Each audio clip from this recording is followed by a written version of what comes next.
Hey everyone, and welcome to another Sunday talk within the Nine-Sided Circle. I'm one of your two hosts. I'm Noor Kyle. And I'm the other one of your hosts, Mushtaq Ali.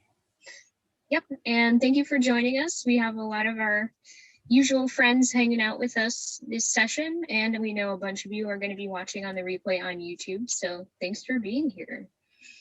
Speaking of, we are thinking of starting, well, I guess it's official at this point, right, Mushtaq? That we're Yes, going to it do is official.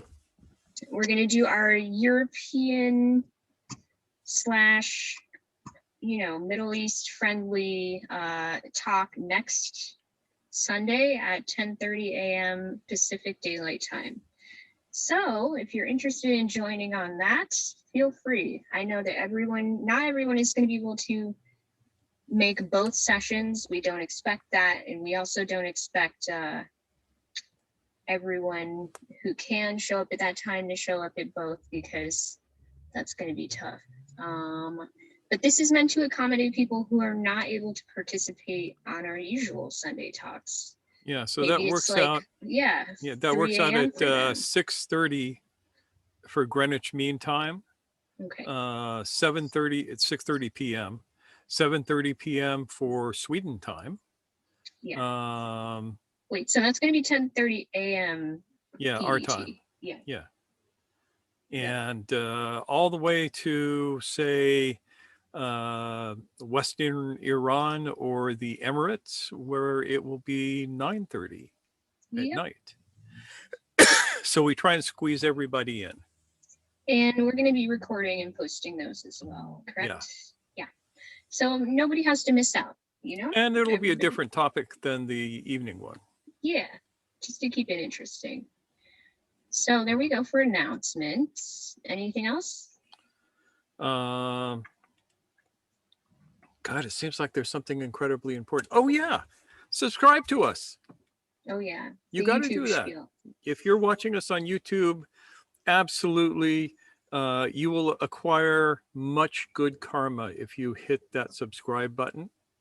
And if you like the video, I'm happy to see that the one person from the Gurdjieff group who hates us is now back and disliking our videos. It makes me feel like I'm doing my job. Yeah, and for those of us who have been enjoying the videos, they've been leaving lots of really great comments. And yes. That's awesome. And you too can comment on our videos. Yeah.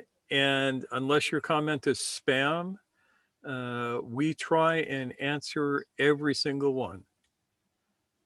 One or the other, or both of us will come up with a witty and amusing answer for you.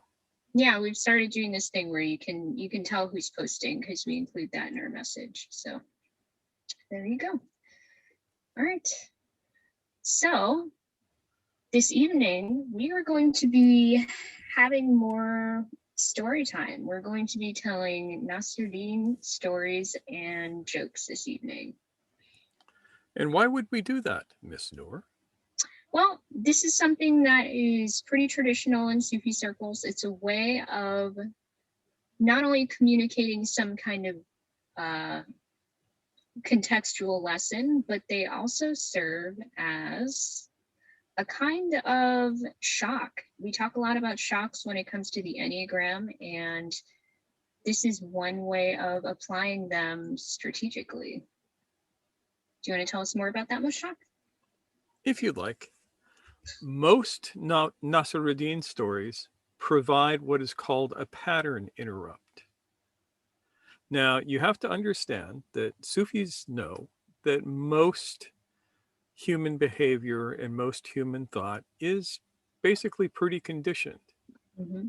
And conditioned habitual thought can be considered as one unit of behavior. And if you interrupt that unit of behavior at the beginning, the middle, or at the end, you deliver a shock to the system. And the system has to find a way to reset. Yep. And in that moment of reset,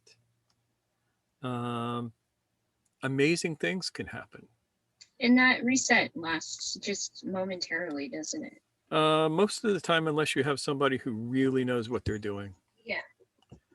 And I mean, this can be very simple. My favorite example of this is, you've all heard the poem, "Roses are red, violets are blue. You think this is going to rhyme, but it ain't gonna." And it takes just that moment to go, what?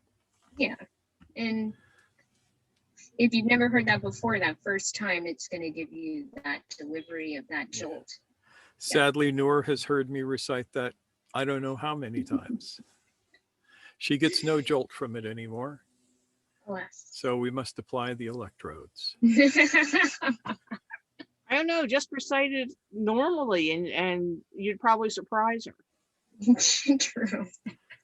Yeah, she's already got it programmed in, though. Yeah, it's in the system. But a lot of punchlines work that way because they are not in our system. You know, jokes that we haven't heard before, stories that we are not necessarily familiar with. Yeah. Plot twists. Stories that will take you in one direction, and just as you get to the place that you think you're going, will pull the rug out from under your feet. Exactly. Yep. And again, that applies the shock. And the thing about that shock is that without it, you don't get past the shock point. Sometimes a Nasruddin story, when delivered correctly by somebody who knows what they're doing, will give just enough of a shock to get the person past the shock point on the enneagram. And this is important. Yep. So, Miss Noor, tell us a story. All right, I will go first. Each of us have picked out a few stories we want to share, and of course we'll give ourselves a little bit of time to discuss together too. But let me pull up one of mine. All right. So this is in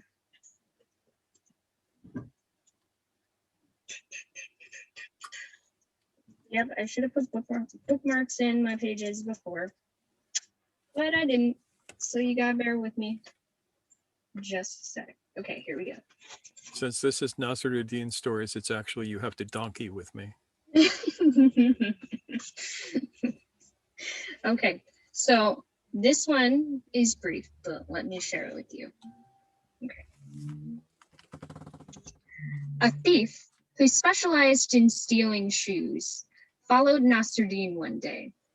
The mullah went into a mosque, sat down, and started to say his prayers. Contrary to custom, he kept his shoes on. The thief, who had sat down behind him, was unable to resist intoning audibly, "A prayer said with shoes on does not abide." "No," muttered Nasruddin over his shoulder. "But if the shoes abide, that is at least something." We need a laugh track. I know, right? I cracked up that one because I've been to the mosque and I know how people are very territorial about making sure their shoes don't get stolen when everybody's off doing prayer and everyone's heading out the door afterwards in a hurry. So for me, that's the hilarious background that I enjoy about this. But in and of itself, there's stuff in this story that serves as the shock point that we're talking about. Yep. What do you think that is? Well, I know what I think it is, but I would love for someone else to chime in. Pick on Jonathan. He picked on you last time. Oh, yeah? Okay, Yeah. Jonathan, I'm picking on you. Where do you think the pattern interrupt in this story might be?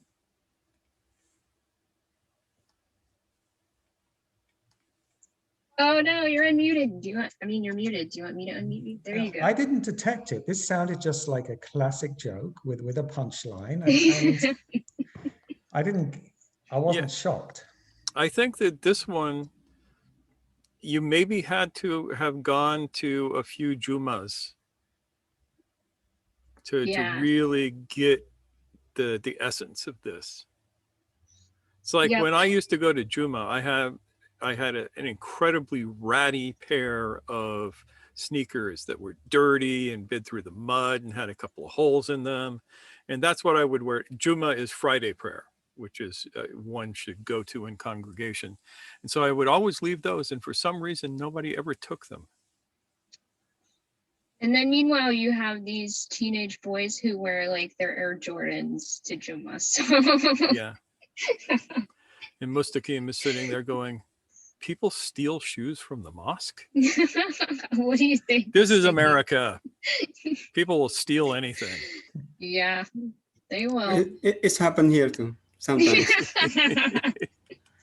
I lost mine. No, yeah. Ah, Rude. Yep. So yeah, this is an example of where the punchline serves as this like kind of covert pattern interrupt. So even though it feels like just a joke, psychologically speaking, it does offer that jolt that we were talking about. So there you go. There's Well, one example. What do you think, Nancy? well, I was thinking that one thing is in there is that the thief is invoking religion in a totally hypocritical way. Yes. And Nasruddin is not falling for it. Nope. Exactly. Yeah. I mean, you can tell how this guy is kind of trying to like pull the piety card on him, right? So yes, that's definitely an important detail to this story. Yep.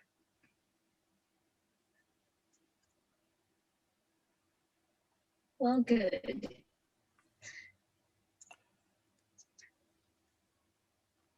What do you think, Mushtaq? Yeah, you go for it. shall I tell everybody a story? Please do. So Mullah Nasruddin, his full name is Mullah Nasruddin Hoja, or Hoja, depending on where you are in the world. Yeah, Mullah is from the is a shortened Molana, which means master, and Hoja is a religious title. It's the full thing is Hojatullah, which means that you are a scholar of religion. So that's what you got with Mullah Nasruddin Hoja, who is none of these things or all of these things. And he's sitting with a friend one day and they're talking about Mullah's writings. And Mullah says to his friend, well, you know, the upshot of my writing is that it took me 10 years to discover that I had absolutely no talent for writing. And his friend said, so did you give up? And Nasruddin said, oh no, by that time I was too famous to give up.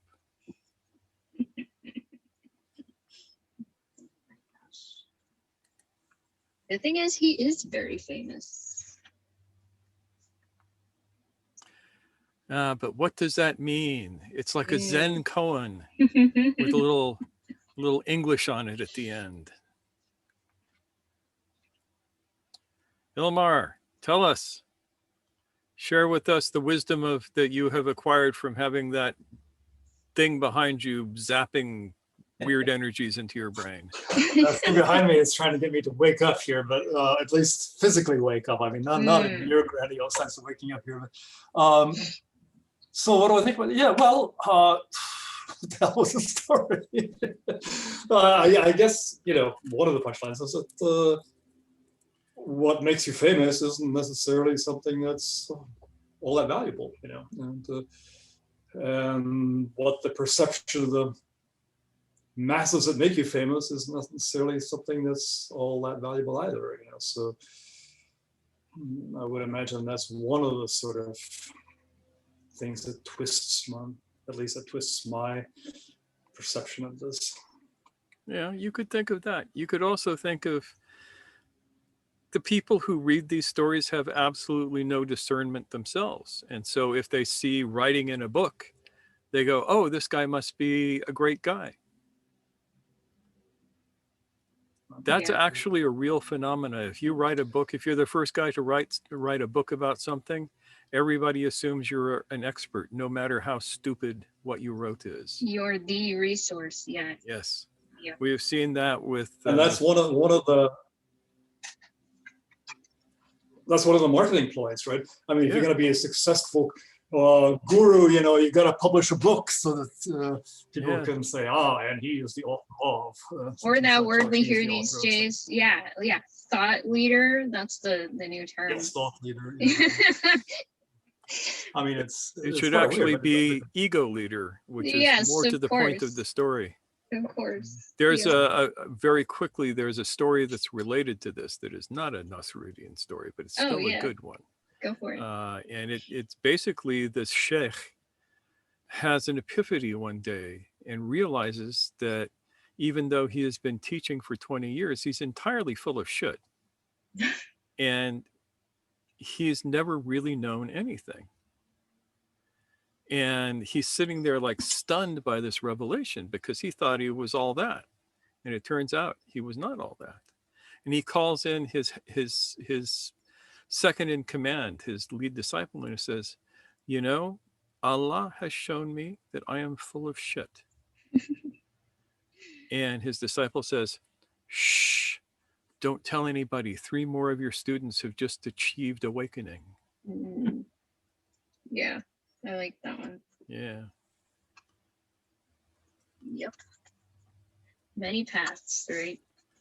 Yeah. And even stupid shit can get you where you're going. yeah, Mhm. it goes to show you that it's maybe not the content of what you're delivering, but what? I mean, what is it that produces that kind of a shift? It's not necessarily the content of what you're delivering, what you're lecturing on, right? It's never the content. Right. You know, the content, if it's good content, it's a way to trick you into waking yourself up. But the content doesn't mean anything. It's just like these stories. These stories don't mean anything. But if they're told at the right time, in the right way, to the right person, all of a sudden you go, oh, because it delivers that little shock that you need. But the content presumably keeps you interested, or keeps Or really distracted or Right. confused. It's a bait and switch. You know, it's like Mhm. the magician going, look over here, watch this hand, while he's over here doing something else. Right.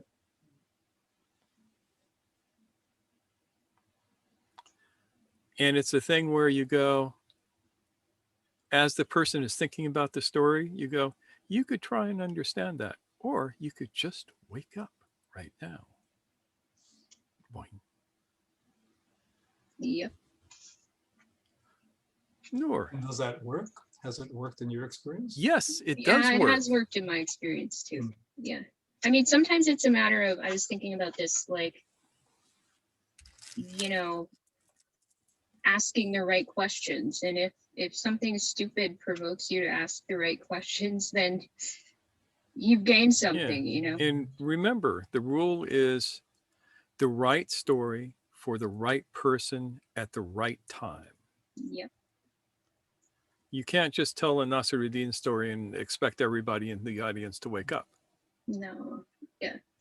Can you give us an example of a case where that happened? I mean, what made that the right story for the right person at the right time? I mean, There's no way to describe all of the little variables that bring that to that point.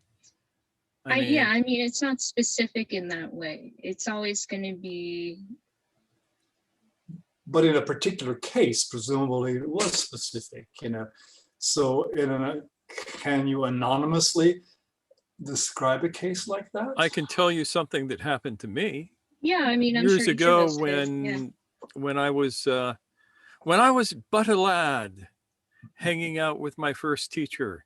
I was sitting in the library studying a sacred text, and he just walked through the library and he stopped and he looked at me and he said, "Hey, have you ever done anything that wasn't selfish?" And he walked out.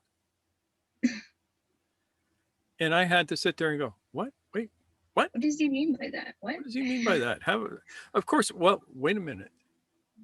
And then that set in a cascade of introspection that allowed me to come to conclusions about my ego, some of which were not as fun as others. Yeah. So It's the shock. It's the little shock. And they don't have to be big shocks. They just have to be little shocks. Noor, tell us a story. Okay, What a story. I have another short one, but it's a good one. Let me I feel get like it's my juicy. Banky and curl it. Okay. Did we lose someone? Oh, We lost somebody. bummer. Okay, well, hopefully they'll be back. All right, so a monk said to Nasruddin, I am so detached that I never think of myself, only of others. Nasruddin answered, I am so objective that I can look at myself as if I were another person, so I can afford to think of myself. Bada boom. I mean, what gets to me about this one is the irony involved, right? Like, there are layers of the humble brag in there for sure. Oh, yes.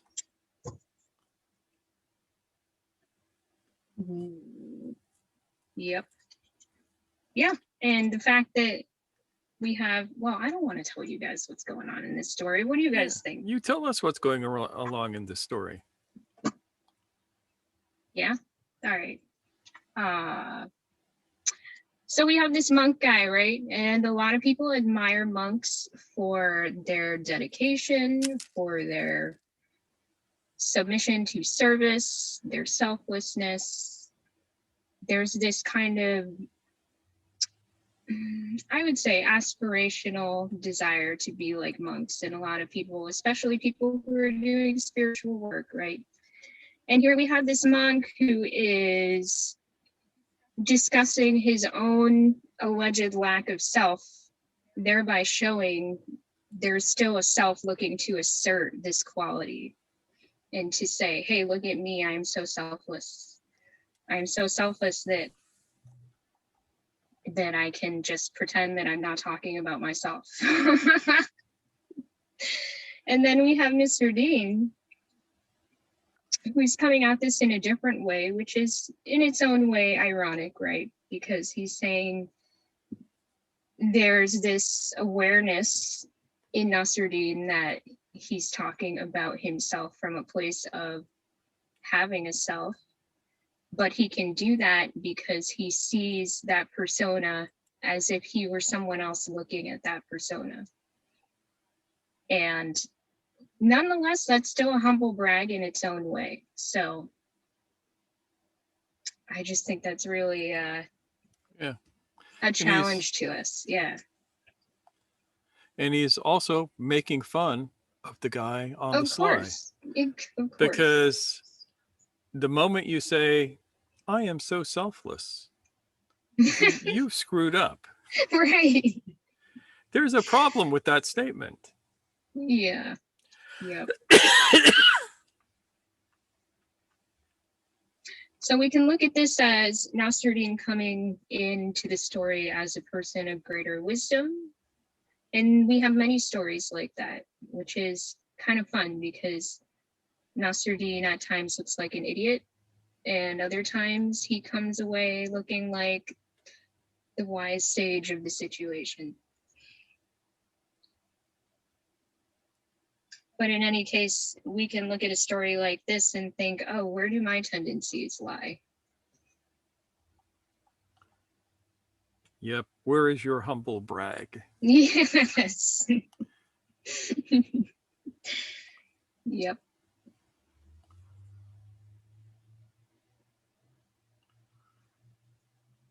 Definitely a lot of humble brag in the realm of personal development and spiritual development, that's for sure.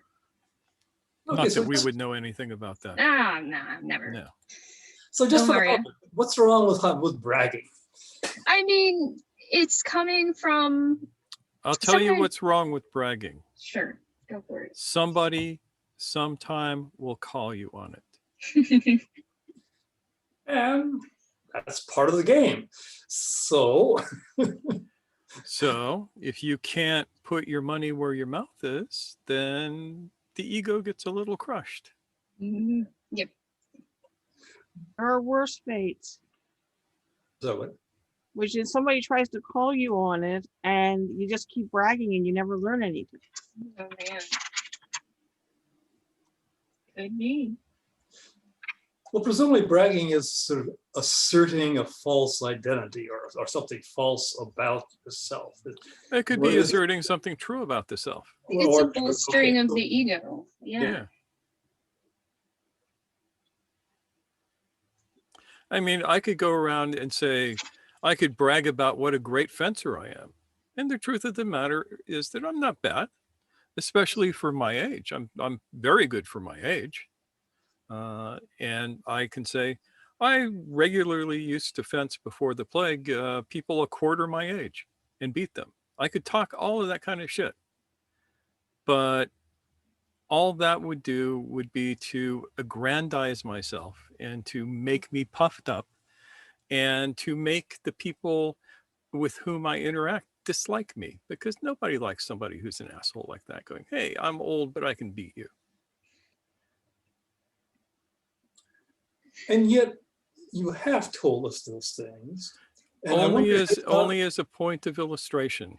Right. So I wonder whether it's not so much what you're saying, but rather what your attachment to what you're saying. Or I mean, it seems to me that there's another layer here. I'm not quite exactly sure how to articulate that. Yeah, But- the layer has to do with ego. How much of your persona do you have invested in this story? Right. So presumably somebody could be, I mean, I guess Nasruddin could be bragging without necessarily having an ego investment in that. Perhaps. Ah, There he's it back. is. Yes.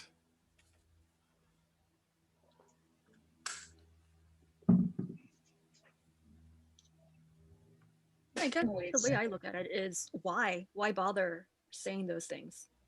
Yeah. And so to me, what's the separates, like, even for the same exact words, context and Yeah. the intention of the person saying it. Purpose. Yeah. Yeah. I agree. Yep. Because the flip side could almost be like a false modesty, which also is sort of weird, you know. Well, yeah. I mean, that's essentially what the monk was doing, was performing false modesty. Okay, well, let's throw enough of a monkey wrench here, so I'm tuning out here for a while. Yeah, there's no monkey wrench there. It just reminded me of No. another story. This Okay, is go for this it. is a classic story. A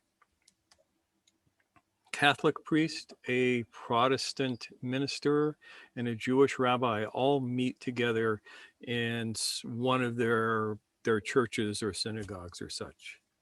And each one sits there and says, "Oh Lord, I am so wretched, I am so terrible. I throw myself upon your mercy, and have pity upon me, for I am a wretch, I am scum." And the next one does the same thing, and each one is doing better than the other. And at that point, this poor old man comes in, and he's dressed in rags, and he comes to just the back of the church, just barely inside, and he starts praying, and you can just barely hear him, and he's saying, "Oh Lord, I have been a terrible person in my life, and I am nothing before you, and please forgive my sins, and think kindly upon me." And the priest leans over to the minister and says, "Hey, look who thinks he's nothing."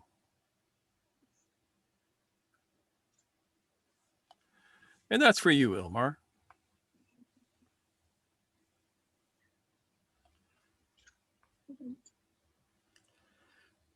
Whose turn is it to do a story? Well, do you want to tell us a Nasruddin story? I can tell you a Nasruddin story. I don't know why I'm getting off on all of these other less important stories. Hey, nonetheless, I mean, they're still in the realm. Yeah.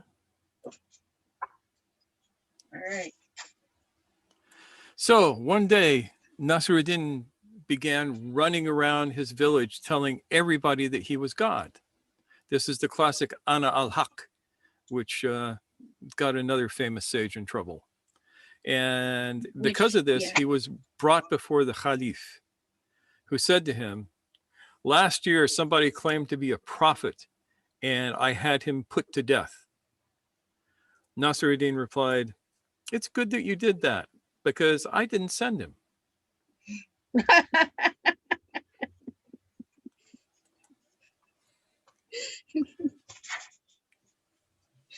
I like that one.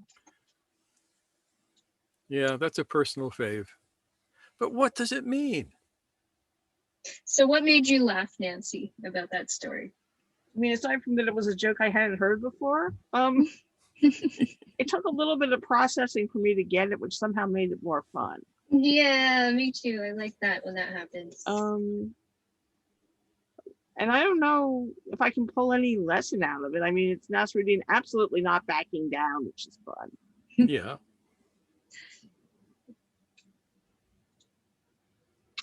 Well, what do you think, Mishtak? Well, I think that he masterfully utilized the Caliph's words against him. Yeah. And when it's my next turn to tell a story, I'll tell you the second part of this. Oh, there's a second Yeah, part there's to a that second story. part. Okay, so I'm going to go with a short one so we can come back with that one. Let's see So if you didn't anybody like it else when has I any did. thoughts on this, though. Sure, yeah. I bet you Zainab has a thought. Is she able to unmute herself, though? Perhaps we can unmute her. I could do that. Do you want me to do it? Yeah, Okay. give her an unmute.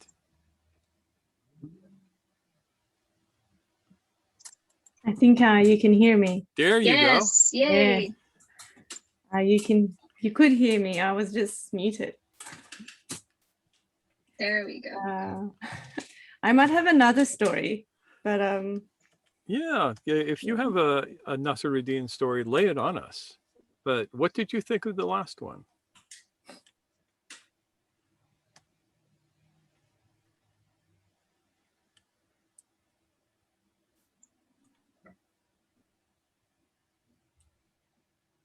And there was silence. yeah, for me it was just a shock of the answer. Yeah. So nothing to add to it. Tell us a little bit about the shock of the answer. What was that like?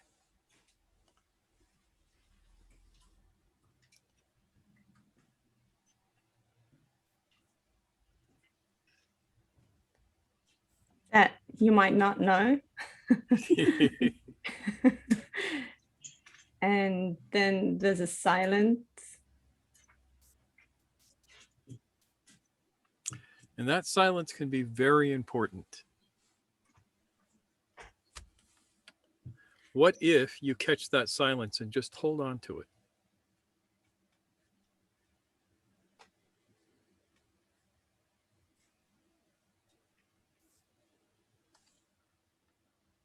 That's kind of like holding on to the awake moment, huh? Yes, it's probably exactly like it. Mm-hmm. Okay, we'll let Zainab off the hook. Unless you want to Well, tell us a Nasruddin story. I would love for you to share a story if you feel up for it. I definitely need to practice with saying, but I'll give it a go. Yay, go for it. Yeah. So as usual, Mullah was walking in the streets of his town, and a very big, sturdy guy comes to him, and he says, "Oh, Mullah, I've heard, all the answers to questions, and I have a question for you." And he says, the big, strong guy asks him, "How does a fight begin?" And Mullah just hits him in the face and runs. And he says, "That's how it begins." That's perfect. I like that. Great job. Thanks, Zainab. Oh. All right, Noor, lay it on us. Okay. So, yeah, I like this one. Okay, especially because it involves Nasruddin's donkey, and I like Nasruddin's donkey. Okay, so Nasruddin's donkey ran towards a pool to drink. The sides were very steep, and it was just about to overbalance and fall in when frogs began to croak loudly from the water. This so frightened the donkey that it reared up, and by this means was able to save itself. Nasruddin threw a handful of money into the water, crying, "Frogs, you did me a good turn. Here is something for you to celebrate with."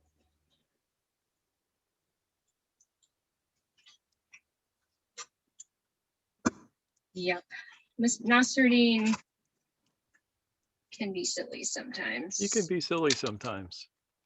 But there are layers to this story for sure, right? Like, Nasruddin is a fool, but he's the well-intentioned one. And his donkey was thankfully spared an untimely drowning death thanks to the froggies in the water, right? So that could have been coincidental, or that could have been weirdly serendipitous. But as far as the story goes, we get to decide that, and we get to laugh at Nasruddin's earnestness, you know? So.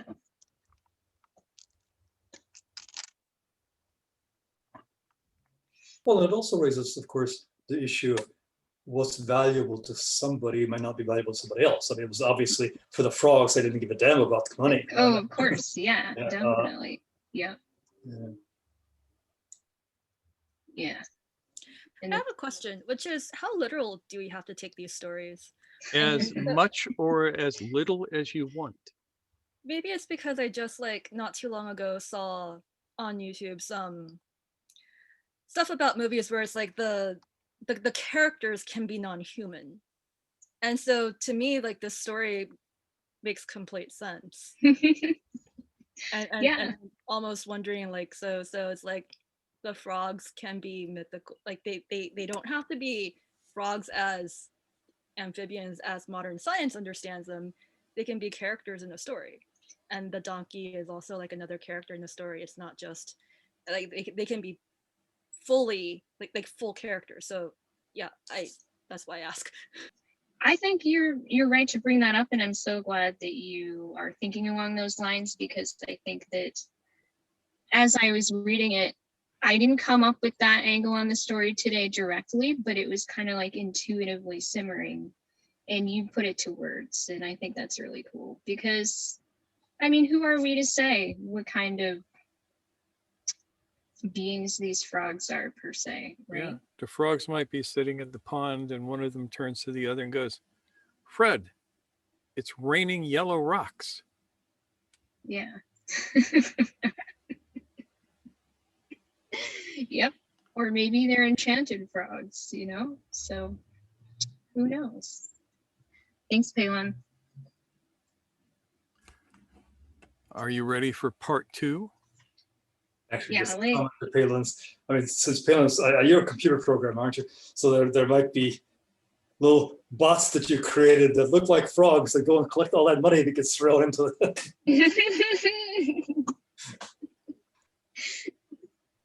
That's a very weird spin on the story, but I like it, Omar, and it could be. It could be. Yeah. Or the frogs might have collected up all the money and sent out for a fly and beetle pizza. Hell yeah. Yeah. That's how they're going to celebrate. Saving that donkey's life. So let me tell you what happened next. The Caliph's 3 main clerics, the highest clerics in the kingdom, get together and they accuse Nasruddin of heresy, saying that he is claiming to be God and he can't be. And so he was put on trial before the Caliph. In his defense, Mullah asked these 3 clerics, he said, "Oh, wise men, what is bread?" The first cleric said, "Bread is sustenance, a food." The second cleric said, "Bread is a combination of flour and water exposed to heat of a fire." And the third cleric said, "Bread is a gift from God." Nasruddin then turned to the Caliph and said, "Your Majesty, how can you trust these men? Is it not strange that they cannot even agree on the nature of something that they eat every day and yet are unanimous in that I am a heretic?" And the Caliph thought about it and let Nasruddin go and ordered his 3 clerics thrown in the dungeon, where they were fed on fly and beetle pizza Oh, for years. years.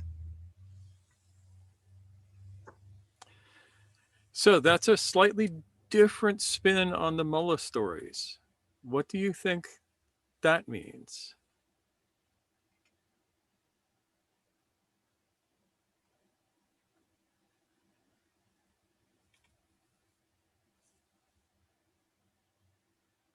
Do you have any thoughts, Jonathan? I do. Language, even though we think we're very fluent in our mother language, it's really some even very simple words are very mistaken and open to interpretation, like love and I understand, and what you can ask 10 people to define love and they'll come up with 10 different answers. Yet we all think we know what the word love means. You're absolutely correct, of course. Yep. And we try to talk about things we may not have experienced before, too. Yeah. Yep. Thank you, Jonathan. This one was very interesting because I feel like the emphasis is not on the main character, but on the human beings in it, which is, it reminds me of a story Mushtaq once asked me, how does one know what is true? In this particular case, it seems like truth is agreement, or the way that the people in the story defined it. And so when a question as big as, is this person God, or how do you know what God is, or how do you know what truth is, they resorted to, do we agree on what it is, as opposed to what it might actually be. That's what stuck out with me. Thanks, Phelan.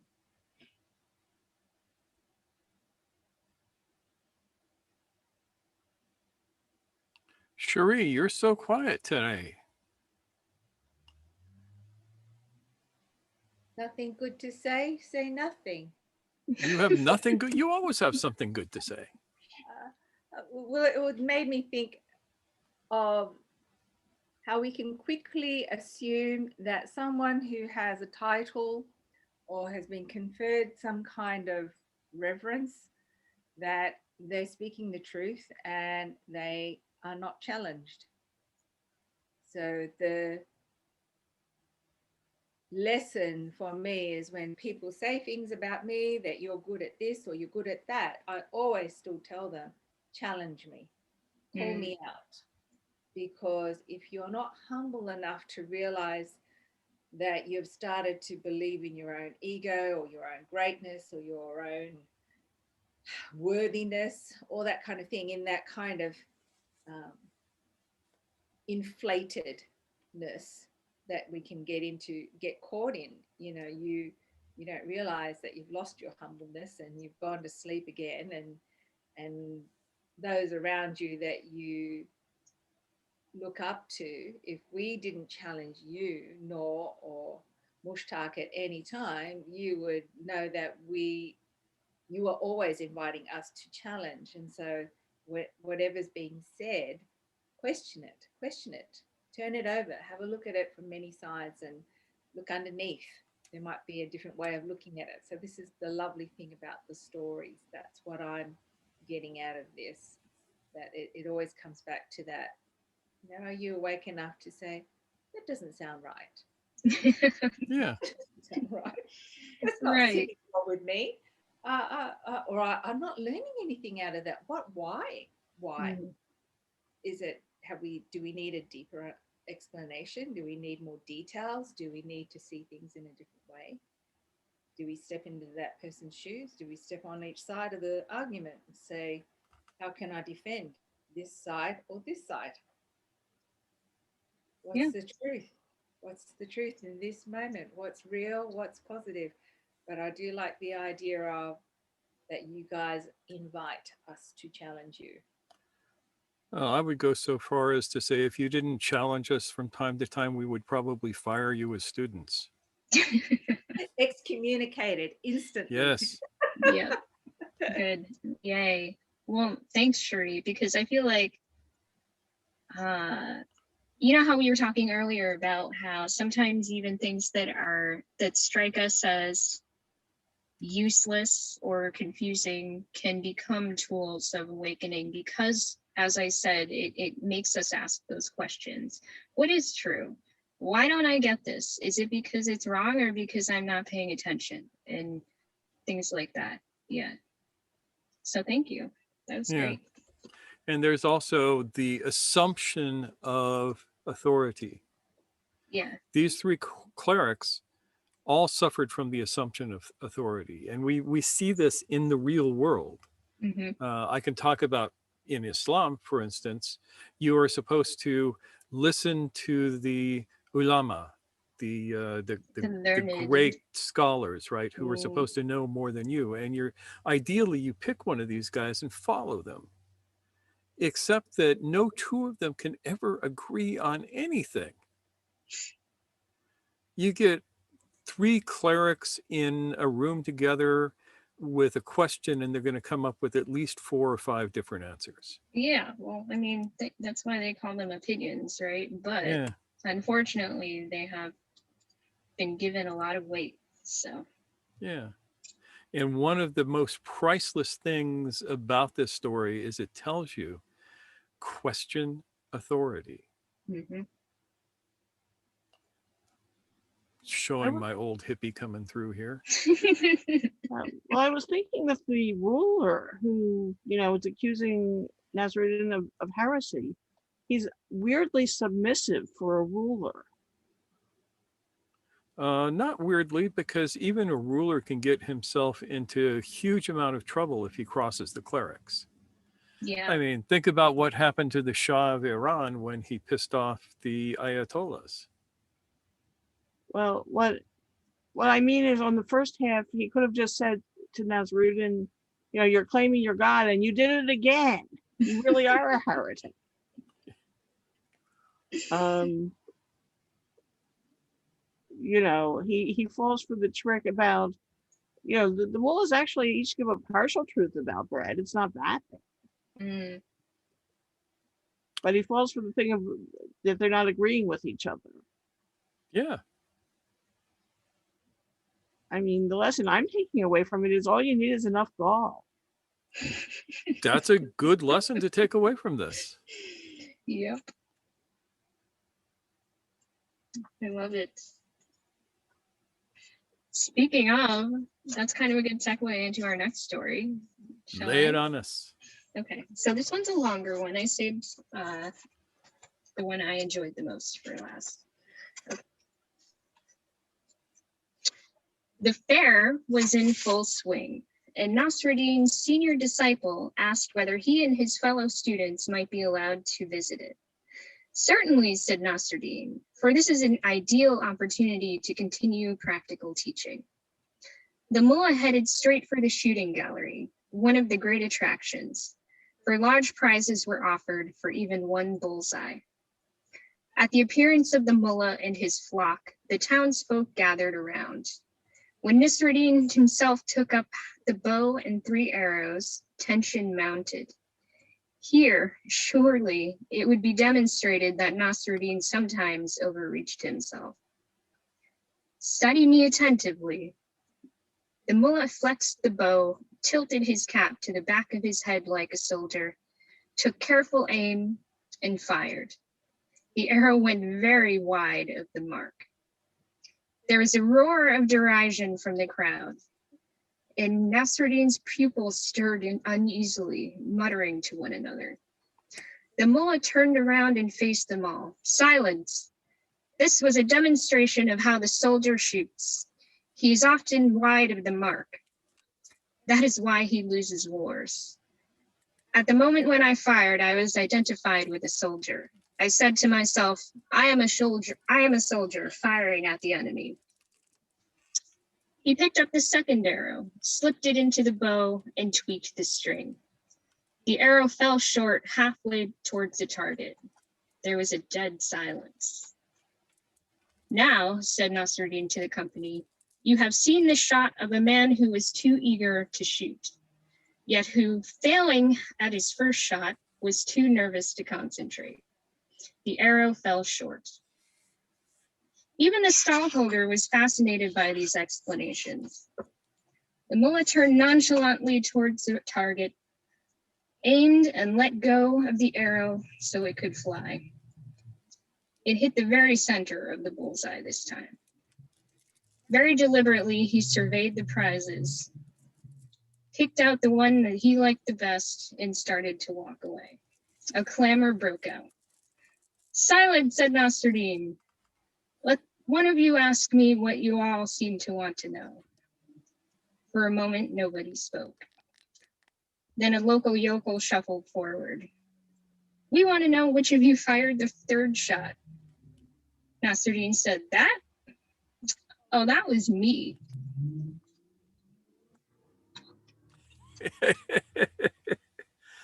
That's one of my faves.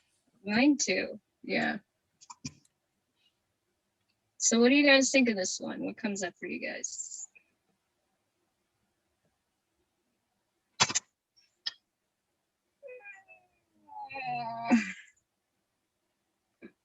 What do you think, Mr. King? I think we can always find excuse for our mistakes. Oh yeah. That could be one definite meaning to this. Yeah. So there's certainly that. What do you think some other possibilities might be? What do you think, Nancy? I'm not very sure about that. One might be that the real self is what's more capable. Ooh, maybe. You know, a simple thing might be, well, you don't always get things right on the first try. Possibly, yeah. I mean, there are many layers to this story as well, right? So one way of looking at it is, as Ms. Nakeem was saying, that Nasruddin is making up excuses for his own missed shots, right? And that's a pretty slick way of going about it. Or it could be that he is, you know, in the first two shots, actively seeking to embody certain personas, certain egos, and then on the last one, firing from a place of essence. And it's hard to say, like, that's kind of part of the humor of it, is that we get to ponder that mystery. Yeah, ideally, you don't know what's bullshit and what's not in this Exactly. story. Yeah, and neither do the people watching. So. And if you pick any answer, you're wrong. Mm-hmm. Yeah. But in any case, the townsfolk get knocked down a peg, the students get a practical lesson, and Nasruddin gets to play. Like, he ended up having a good time in the end anyway. Not to mention he gets the prize. Exactly. Yeah.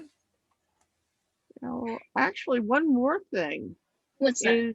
It's about how easy it is to train people. Mm-hmm. Because if he hadn't given the first two explanations, they wouldn't have asked for the third. That's right. absolutely correct. Yep. And that kind of ties back to one of our underlying themes this evening, which is about that pattern interrupt, right? So he was creating a pattern and then he challenged it. And that's both a pattern interrupt for us and also for the characters in the story itself.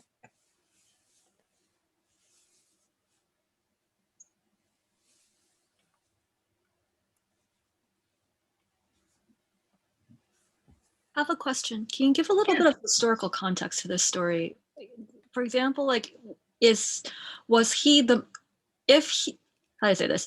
The moment he chose to play the game, right? The moment he chose to want to shoot an arrow, was he expected to hit a bullseye, or like are there no expectations? And this is where it's like culturally I am not familiar with the concept. Well, Nasruddin is known as a braggart and a windbag, so they likely expected him to lose. They were hoping for him to lose. Yeah, they were hoping for him to lose. Yep.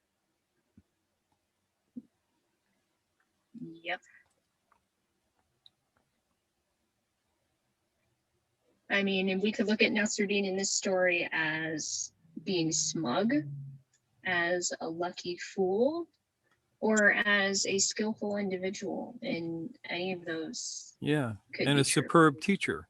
Yeah, It could be all of these things or none of these things. And if you pick any one of the things that it could be and believe it, you've lost the thread of the story. Mm-hmm. And that's one of the secrets of Nasruddin's stories. Yeah, that was one of the things I loved about this, is that it's intentionally ambiguous.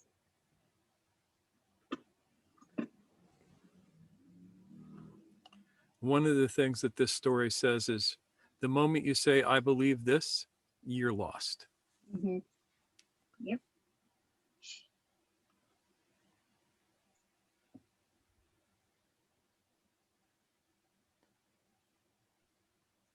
What do you think, Omar? Well, actually, the interpretation I liked was the one that you last gave, of course, was that, on the last one, he sort of dropped identification with some particular persona. Reminds me very much of, some of the Zen archery stuff, where that's kind of the point of it. But I guess what I find interesting now is Mushtaq's assertion of presumably never having a fixed opinion. I assume you mean not just to not have an opinion or not have a belief, but not have one that's so fixed that you want to hold on to it, come what may. Is that stuck in it? Yeah. Mm-hmm. Yep. Yep. And another thing I thought about reading this story in an agnostic sort of way was that it is a practice that some people utilize to kind of embody a persona or an image to help produce a specific intention, not necessarily outcome. You can't necessarily predict that, but in this story, was Nasruddin doing that practice or not? We don't know. Yes. We have time for one more story, I think, and I have what may be a good one, or it may be a terrible one. Okay. Shall we find out? Mm-hmm. All right. So Nasruddin is sitting, looking very sad and dejected, outside in front of his house, and a friend comes up and says, Mullah, what's wrong? And he says, my donkey has passed away. And his friend said, I know you've lost your only donkey, and life may be very difficult without it, but don't be too sad, brother. The man said this in hopes of cheering Nasruddin up. Nasruddin said, do I look sad? He says, yes, you look very sad. You looked much sadder now than you did when your wife died. And Mullah looked at him and said, yeah, when my wife passed away, all of you guys got together and you said to me, don't be sad, brother Nasruddin, we'll get you a new wife. But now nobody's coming up to me and saying, we're going to get you a new donkey. Oh. And what is Nasruddin without a donkey? Yeah. That's one thing he's famous for, having a donkey companion.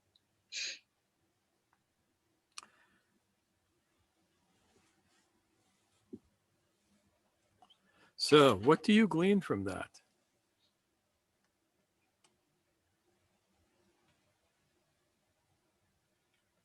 There's a lot to unpack in that one. Yeah, there's a lot to unpack in that one.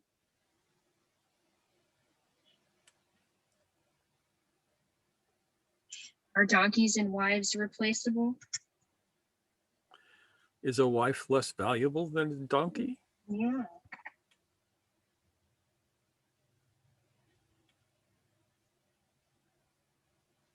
What do you think, Zainab? Do you want to chat with us about that? Is it okay if I unmute you? Ooh, ooh. There we go.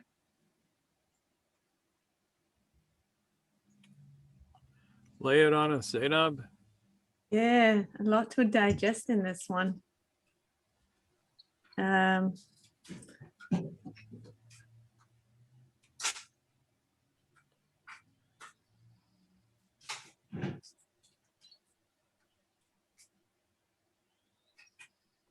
That's okay. Are you feeling put on this spot?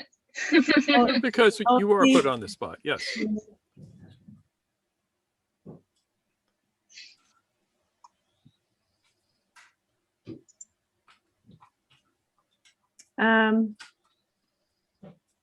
Maybe like he could predict people's opinions as well. Yeah. So, people coming to him, friends with their habitual questions and answers.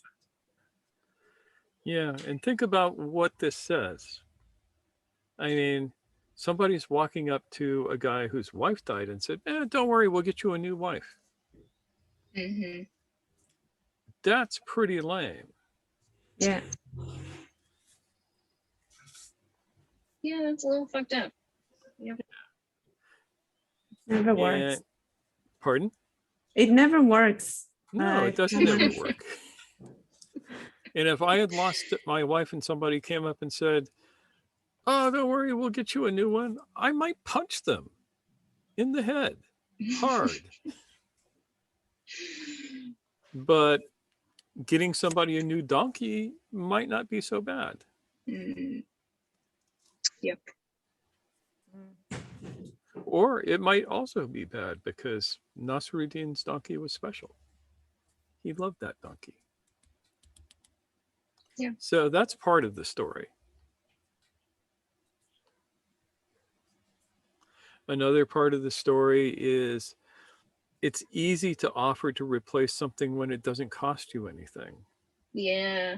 That's what I was thinking. Yep. That's a really good point. Shri, I see you unmuted. Do you have a thought you want to share? Yeah, another aspect is we're not very good with sitting with people's grief. Nope, most people are really not good at that. Yeah, we're not good at sitting with people's disappointment or the raw emotion of something. And so we tend to deflect very quickly, or it'll be okay, we'll get you another one, or this will happen, or there's more fish in the sea, and all that kind of thing. That's what struck me first. And also that even in our culture, people tend to revere their animals more than their family members, you know, and having pets in our house, we know we love them to bits and that they are dear to us. And so, yes, he may have been very, very sad about losing his donkey because they are dear to us. But the human part, why aren't we valuing the loss of another human? Yes. Just a touch. We just don't know how to sit with that. Well, no. Yeah. Don't embrace that and be in that moment with that grief. We try to change it into something else. We turn that frown upside down and all that stuff. Yeah. Thanks, Shri. Yeah. I was wanting to just add something to Shri's, like being passively available for that grief to pass rather than actively trying to change. Mm-hmm. Yeah. Yeah. That's a big thing. That's a big part of grief for the vast majority of people, is not really being able to go through it until you let yourself go through it instead of trying to go around it.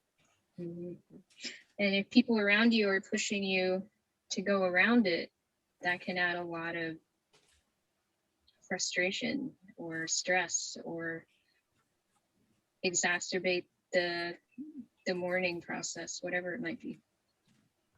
Yep. Good thought, Zainab. Thank you. Peilon, did you have a thought you wanted to share? Could you remind me again quickly of who was the other person?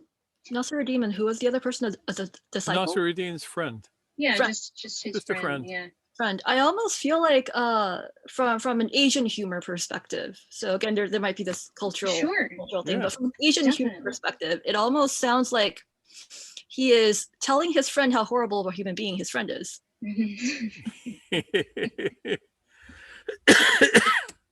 And that's a very good point. Yeah, I agree with that too. Yeah, that's a really good point, Peilon. Yep. Kind of turning the tables a little bit on his friend. Yeah. Wow. You guys have had some really good thoughts. Some really good perspectives on these stories that really seem simple on the first surface level, but there's so much beneath that.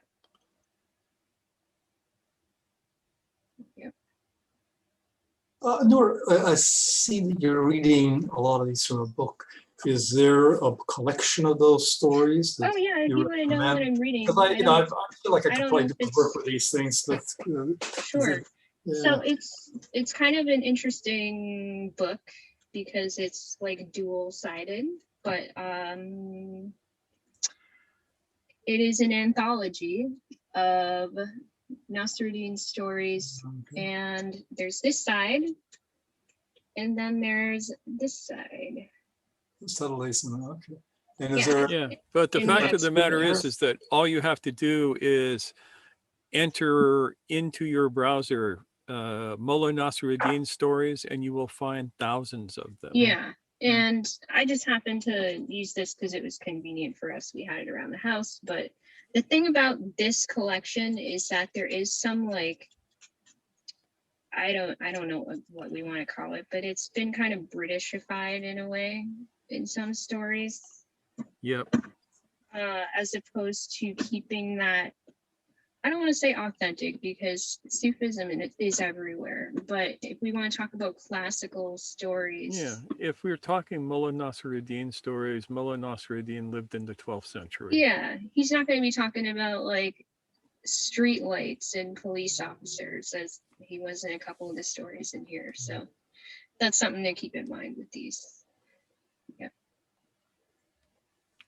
But there are thousands of stories. The first collection that I know of that was put together was done in the 16th century. So yeah, and for those who aren't watching this visually, I just want to say that this was Idris Shah's The Exploits of the Incomparable Mullah Nasruddin / The Subtleties of the Inimitable Mullah Nasruddin. There you go. But they're everywhere, and some of them are better than the ones in that anthology, and some of them are just skeletons of a story that you can then put together, which is something that I did for the last story time we did.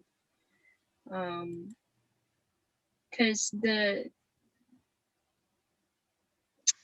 narrative can be fleshed out in a way that makes sense for whatever context you are working within, but the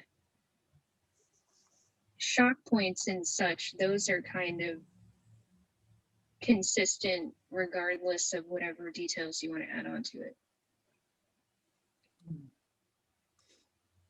Yeah, I'd probably be interested in looking at some of those, because I find myself somewhat uncomfortable with these. Maybe it's because I'm uncomfortable with the ambiguity, given my background, but it's so it's probably worth for me to dig into that a bit. So these are definitely kind of like koans, like sometimes you do have to sit with that discomfort and let that discomfort lead you, as Cherie was saying, to the moment of being awake.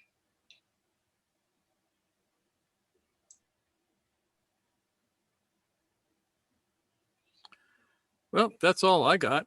Yeah, that's all I got too. But I'm so glad that, we've been able to get a story out of Zainab, and all of you have had such cool things to say. So this was fun. Thank you, everyone. Yeah. Next time, though, we get Zainab to tell us the story in Farsi. Yep. Thumbs up to that. Yeah. They all sound better in Farsi. Yeah, I bet they do. Okay, so if we don't have anything to add, do we want to do Brady Bunch mode? And We were already in Brady Bunch mode. we are. I secretly Excellent. shifted us into it a few moments ago so that we good. could do this part. Okay, well, I guess we're going to wave goodbye to everyone who's watching us on the YouTube and to each other sitting here. Thanks for being Bye, here, folks. everybody. And maybe we'll see some of you on our European talk next Sunday at 10:30 a.m. Our Pacific time. Daylight Time. Yeah. Yeah, we'll post a way to figure out what time that is, wherever anybody might be. Mm-hmm. Yep. All right. And we're going to do the talk whether anybody shows up or not. Yeah, because it'll be kind of our launch, and no pressure for people for whom it's going to be super inconvenient. But this is meant for people for whom this talk is inconvenient. So that's all. Yep. All Thanks, right. guys. Take care. Bye.